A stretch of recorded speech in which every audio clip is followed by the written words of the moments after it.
జీవితంలో అందరూ సరైన సమాధానాల కోసం వెతుకుతుంటారు. కానీ సరైన ప్రశ్నల కోసం వెతుకుతున్న వాళ్ళని ఎప్పుడైనా చూసారా? ఇదొక సింపుల్ కథ కాదు. ఇదొక జ్ఞాపకం. ఇజిడోర్ రాబీ అనే ఒక శాస్త్రవేత్త తన అమ్మ చెప్పిన ఒక్క మాటతో తన జీవితాన్ని మార్చుకున్నాడు. 1944లో నోబెల్ బహుమతి. కారణం న్యూక్లియర్ మ్యాగ్నెటిక్ రెజొనెన్స్. ఆ ఆవిష్కరణ వల్లనే మన దగ్గర ఎంఆర్ఐ మిషన్స్ వచ్చాయి. ఒకసారి ఎవరో ఆయన్ని అడిగారు, మీరు శాస్త్రవేత్తగా ఎలా మారారు? రాబీ నవ్వుతూ చెప్పారు, మా అమ్మ నన్ను శాస్త్రవేత్తగా చేసింది.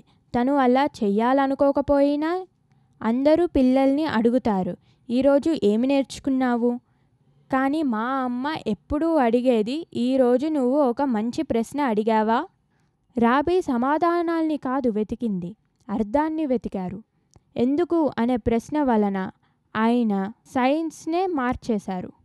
ఈరోజు సమాధానాలు సమస్యలను పరిష్కరిస్తాయి, కానీ సరైన ప్రశ్నలు మనిషిని, మానవ జాతిని, భవిష్యత్తునే మార్చేస్తాయి. అడిగే ప్రశ్న నీ జీవితాన్నే మార్చేస్తుంది.